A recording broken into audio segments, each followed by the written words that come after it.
Chris. Yeah, I set out, that's really was my intent, was to write as much as possible, like an agenda-free collection of stories that really kind of dove into the human experience, particularly when pressed against some really tough situations. And a lot of this was inspired by people I've known throughout my life and a lot of them my own experiences. But I just wanted to keep it real, keep it true, not and just take people to the edge with it. And your comments mean a lot to me. That's kind of what I was hoping would occur. I'll tell you, you don't usually write a collection of stories, particularly kind of rural themed and at times, let's be honest, kind of depressing, and expect to have a bestseller. Your intention is something entirely different, and that was mine, which was just to get some of these experiences and things that have been swirling around my head on paper, and that was the whole goal. And I'm elated people are reading it and being moved by And it. I was trying to get through it before we started this conversation, Bill. I felt a little under the weather, but when I started reading it 2 days ago, I got through the first part super fast. I'll finish it by the end of today. Yep. But I think Great. I enjoyed it Fantastic. just because, in the world we live in, our focus is so not in this area that you write in, the rule, the true. I mean, Exactly. what I was reading, I know there's a lot of that out there. I'm from Arkansas. I've lived in Texas. And just like reading some of your, but Right. I've watched old shows and movies, and I was just getting lost in each short story and just again thinking, and I Yeah. don't know, maybe because it's just such a change of pace for me personally to escape to. Yeah. I was just, I couldn't put it down. Well, it I is. wanted more each story. Well, that's fantastic, Chris. Yeah, I'll tell you, I've been reading, as I'm sure you're aware, there's a lot of talk about men not reading as much, guys not reading as much as they used to, and particularly in the area of fiction. And I'm a huge fan of fiction. I read a lot of nonfiction, but I'm a huge fan of fiction because I feel that that's how you develop a part of your brain that doesn't get exercised enough. And I think you can call it what you will, whether it's empathy or just understanding the human condition. But I think developing a perspective on humanity comes through, for me at least, it comes through fiction. I've got kind of a theory on, nonfiction, which is a wonderful thing, but I wish guys would wade into a little more fiction. And my hope with this book was by writing some hopefully impactful stories that aren't overly long, that, I'm hoping to wade guys back into the waters, if you will. I'd like to see more of that because I think in my own personal experience throughout life, I feel like I've developed sort of my view on things a lot by reading a lot of fiction and a lot of old fiction, too, some of the classic writers and a lot of new stuff too. But hopefully that works, and hopefully this book plays a small part in getting guys back Yeah, into well, like you said, some it's fiction. each story. Some are 2 pages long, some are 5 or 6 at max. Yeah, So it's really easy if you have just a quick 5, 6 minutes to get lost in a right, good story for a minute, right. which is what I was doing That's my yesterday hope. throughout my work day. I'd have a little break. I'd read through it, Wonderful. and then I'd have a hard time stopping. Like I said, I was like, "Here, the Wow. next one."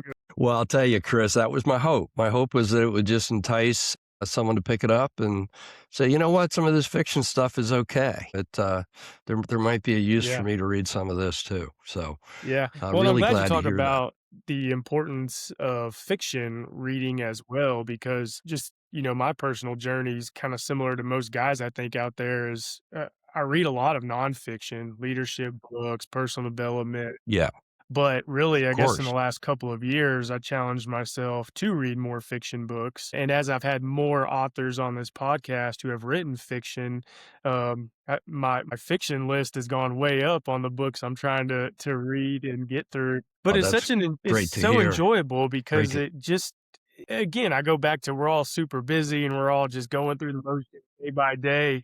It's Exactly. easy to go scroll Exactly. or watch something, but to get lost in a story, or stories like yours, it's just a Well, refreshing thing to do. Again, your stories, I don't know, as a fantastic. guy, there's this, I mean, you're talking death and dirty and animals, and I mean, it's just rugged. Oh, and I And mean, it it's just, gets into it. yeah, it's just, It again, it's a man's book. it does. Well, I gotta share a funny story about that because, yeah, I agree, it is, and that was kinda where I was coming from on that, but it's funny, I have a good friend whose mother, has a book club, and when she found out I had this book coming out, she promised that she would get me in front of her book club, and they're wonderful, ladies, wonderful people. But I went to visit, and I was the only guy in the house, and they took me to Yeah. task on some of this stuff, to be honest, because they felt it was, somewhat gritty, but I assured them that I wrote it, completely from, the intent to write a truthful, set of stories that just, pull at the different emotions. And by the end of the discussion, I think I Yeah. had won them more. So Yeah. Well, we'll talk see. a little bit about just the structure of your book because you've got it broken up into parts, and Yeah, it seems to be kinda geographically I do. broken up. Just how did you dive in a little Yeah, bit to just your inspiration and how you put each piece of work sure, together in each of the parts? Because again, as I was reading it, it was like part 1, part sure. 2, and I was kinda, New Mexico, Texas, and Yeah, over here, the East Coast, yep, but talk a little bit about the structure of it. absolutely. Yeah, sure. It kind of follows my life. I, had moved around quite a bit as a kid.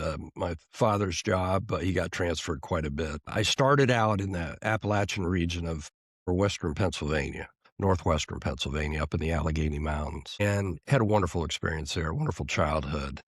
But of course, I met a lot of people, had a lot of experiences that stuck on my mind for many years, and also heard stories from my father and others as well. But so and then advanced. We lived in Chicago briefly, outside of Chicago, and then ultimately wound up in Southern California. And I spent a lot of time in the desert. I did a lot of hunting and a lot of hiking and things like that out in the desert, and picking up experiences along the way, and ultimately wound up in Central Ohio, where I graduated from a small high school up in a small town north of Columbus. So it was a pretty diverse upbringing in terms of geography and people. And I felt, I want some organization to the story. So I kind of broke them up by those regions.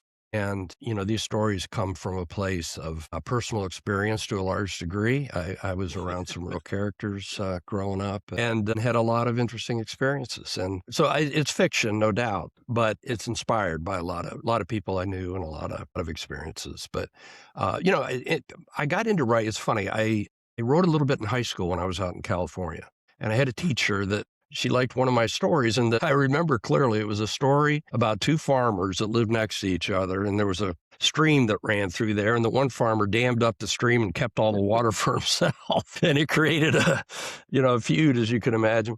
But anyways, she's like, you really ought to do this, and I Yeah. was just trying to get an English credit, and I was like, well, I don't know, we'll see. And then years go by, and my late wife, she encouraged me to. She was diagnosed with cancer in 2016, and she encouraged me to get back in touch with that writing because I had shared that story with her about that teacher, and she said you really should. So I want you to be writing while I'm getting treatments and stuff like that, so that you're not just preoccupied, with her. So begrudgingly, I did. I started writing, um, and all this stuff started flowing out, and it was like getting me back in touch with, Pennsylvania, Illinois, California, Ohio, so forth. And they just started pouring out of me. And I had a lot of rough drafts and things like that. Fortunately, when she encouraged me to continue to try to submit them, and I knew nothing about any of that process, of course. So I learned about submittable and all this stuff. And lo and behold, I have one story in there called The Owls of El Centro, which it really relays a hunting experience in Southern California right along the border. And um, the darn thing, I submitted the story to an anthology, and there's an editor. This particular editor named Nate Runquist is now managing editor at Kenyon Review. But before that, he was with a wonderful, sadly now defunct publisher called New Rivers Press out in Minnesota. And they were affiliated with Minnesota State Moorhead. But um, they came out, they had 17 anthologies. They were a wonderful anthology series over many years. And he accepted this story for this anthology. And I was over the moon, as you can imagine, because I didn't know whether I could write or not. And Nate was very helpful in refining the story. And lo and behold, it was my first print story, and it came out in the anthology. So that encouraged me, and that kinda got the ball rolling, and I started submitting pretty actively. And most of the stories in Otherwise Wretched, come from a lot of them were previously published in various journals and magazines and so forth, and I received a lot of good encouragement along the way from editors at these various places, and Ben Drevlo at Bull Fiction magazine is a wonderful guy and a wonderful magazine, and, he took a liking to one of my stories and we worked on it. So it just kind of built from there. And then, ironically, during the pandemic, my sister and I wrote a nonfiction book about a three-time great grandfather called B.G. Raymond. And the name of the book is W.G. And we found a publisher in Pennsylvania that wanted it. But he publishes mostly history and that type of thing.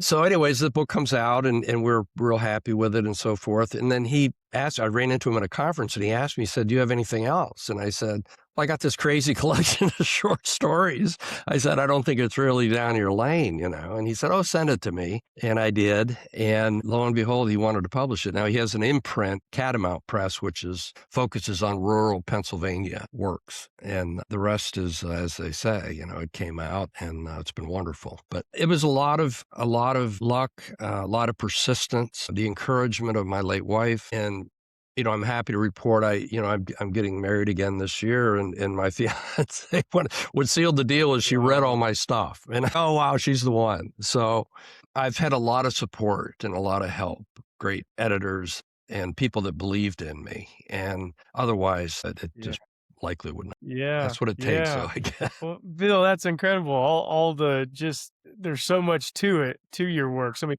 people involved, and the encouragement from your late wife to get your writing back out there, and Thank you.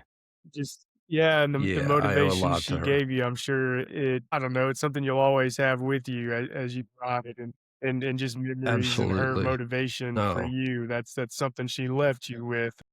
You know, absolutely, and I think about that, and I appreciate that so much.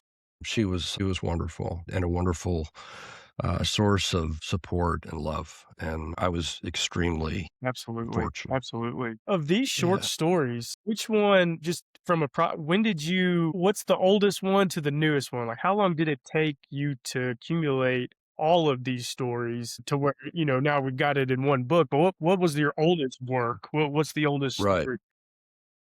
I think yeah, the oldest one was the one I Yeah, mentioned, the Alzaville Centro. That was the first one. She said when, my wife Carrie told me, "You need to write," that's the story I dove into. It's one I'd been wanting to tell for a long time. And so I started on that, and fortunately, that was one that, had some acceptance and encouraged me to go on. But then I wrote most of those stories from a span of 2016 to yeah, about or 10 years ago, amazingly. Where'd that go? And then I wrote the rest of the stories from 2016 through about 2023, and, they came sporadically. I focused initially almost the way they come out in the book, but I started focusing on, the Pennsylvania stories and just kinda worked from there.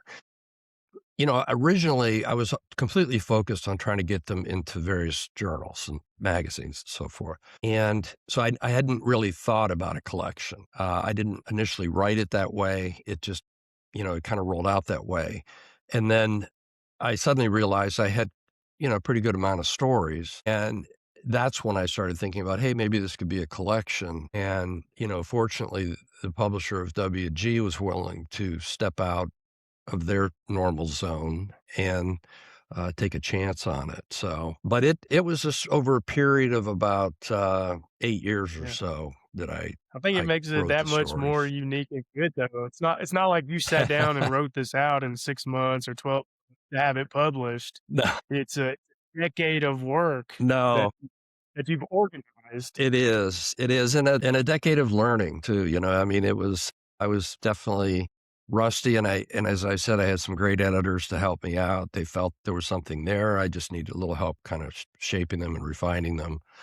And fortunately, they had the patience to do that. But yeah, I mean, it's a craft I think that you just continue to work and try to keep getting better. It's a wonderful pursuit. And anyone that, out there that wonders if they could ever write a story, I would strongly Yeah. encourage giving it a try. Well, it's gotta Pick be up the pen. validating. I Yeah. mean, your book's been up for awards now, and A lot of positive things have Well, been said thank you. about it. I've looked a lot of it up, and I mean, again, it's so unique and different in Well a good way. It's not the same old you read. There's well it's again unique and different, which I found very refreshing well, as thanks, Chris. yeah, a good Well, I change up. appreciate that, And so Chris.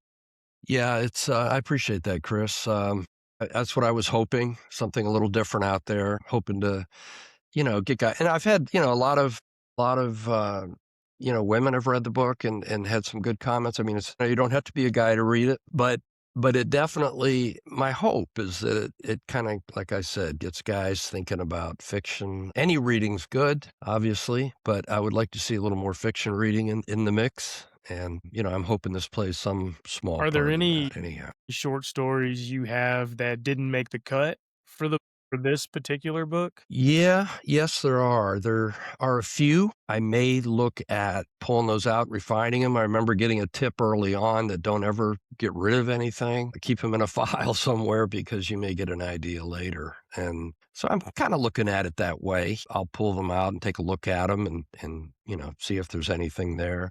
I'm trying to get myself into, I would love to write a longer form fiction, a novel or novella or whatever. And so I'm trying to gear up for that.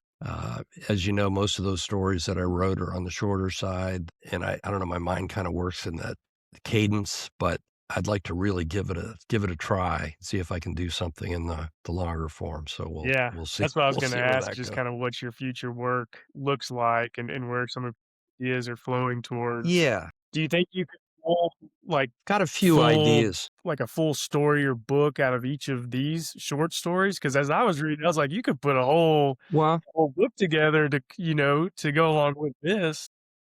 yeah. Well, that is a possibility. I've honestly considered that, taking are there any of those stories that could be, broadened and lengthened and go deeper?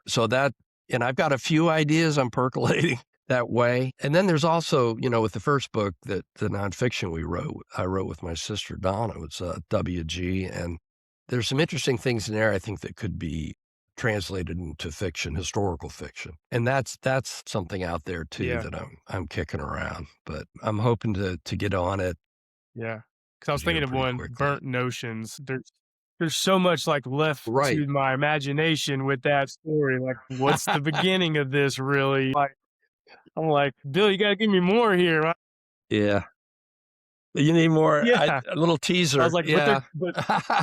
yeah, Well, that but that that was a could be story I one was for thinking about. sure. I was like, you could That put could be one. a whole book together and create, the beginning where we're at, and I'm like, "This is interesting." Yeah. Well, it's funny with that thought, my approach, I've always tried I forget who I read that did this, but it resonated with me, was that I like to view the reader as kind of a partner in the storytelling.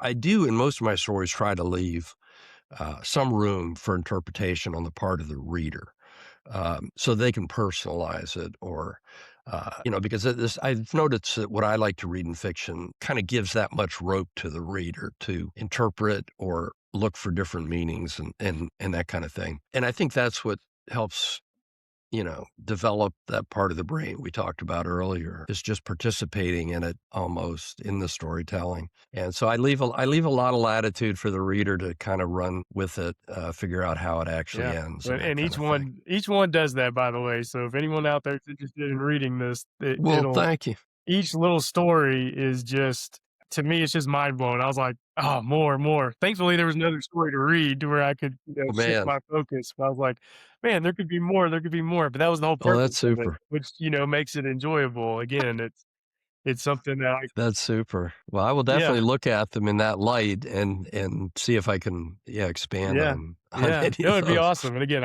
I'm just sitting here thinking, but no, so your the future of your work, are you already dabbling and figuring that out, or are you kinda letting this Yeah. have its moment before Yep. you dive into the next Well, project? it's exactly. It's coming up on a year. It's not quite a year that it came out, and I've been really focused on the book and trying to share the story. And I've done some writing, but I've spent more time jotting ideas down for this next project.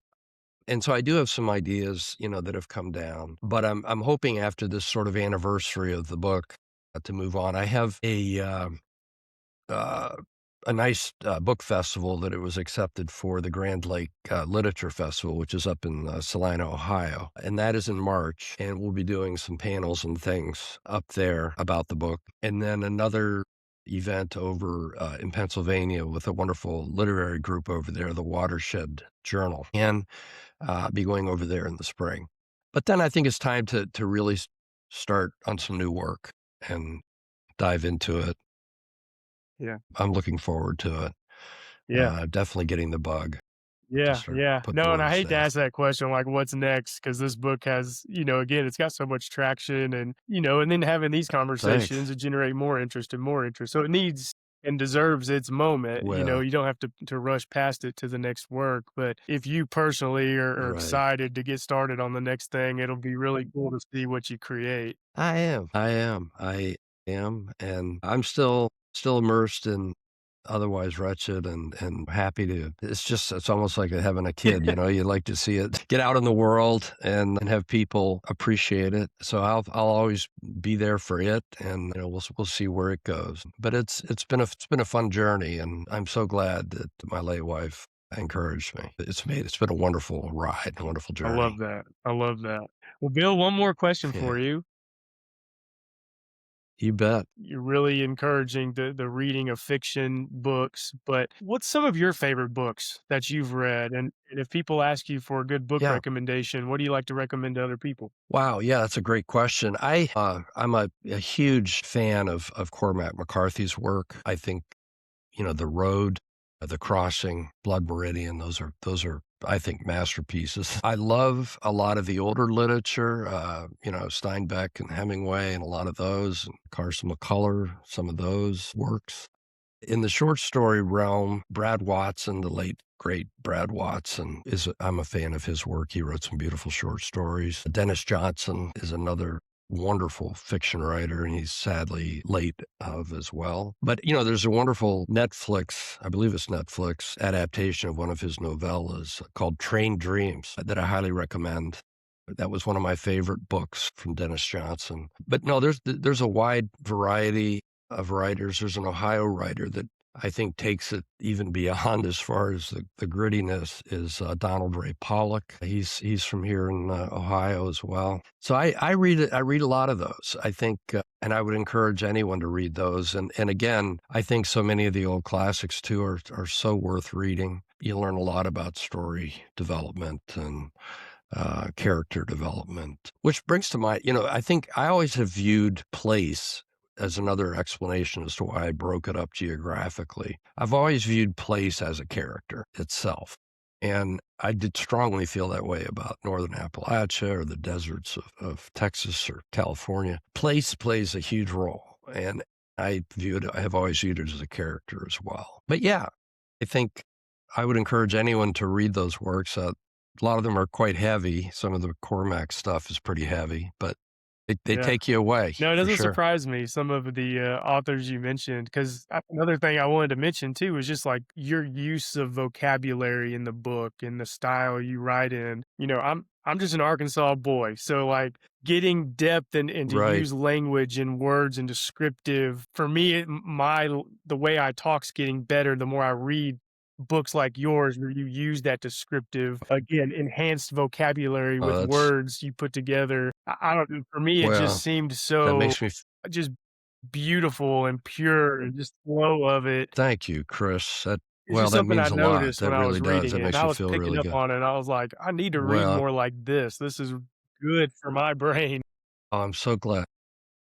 So glad. So glad, Chris. I appreciate you sharing that. That Yeah, makes it all yeah. worthwhile. I Yeah, really appreciate absolutely. that Well, Bill, thank you immensely. so much for coming on today, and I've got your book. It's on the Books4Guys website. I highly encourage everyone to pick it up. It's a short book. There's a lot. It's Thanks. easy to read. It's very encapsulating each story. And again, I'll finish it today. I was trying to Chris. finish it before we even got on here.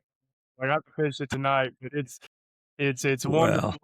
It exceeded what I I thought it appreciate was gonna be about. Yeah, I didn't really Well, know good, what to think. good. Again, because of short stories, I haven't read a lot Sure, like that, but once I got into it, sure. I was like, "Man, this is Yeah. awesome."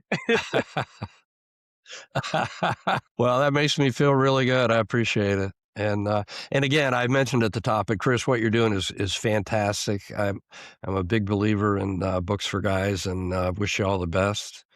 Look forward to seeing a lot more of it. And thank you so much for reaching out and taking the time to talk Absolutely, to Bill. me. Well, I we look appreciate it. forward to seeing your future work as well and spotlighting it Absolutely. and having more conversations like this when that work gets released. So, thanks a lot, Bill. I really appreciate it. That sounds good.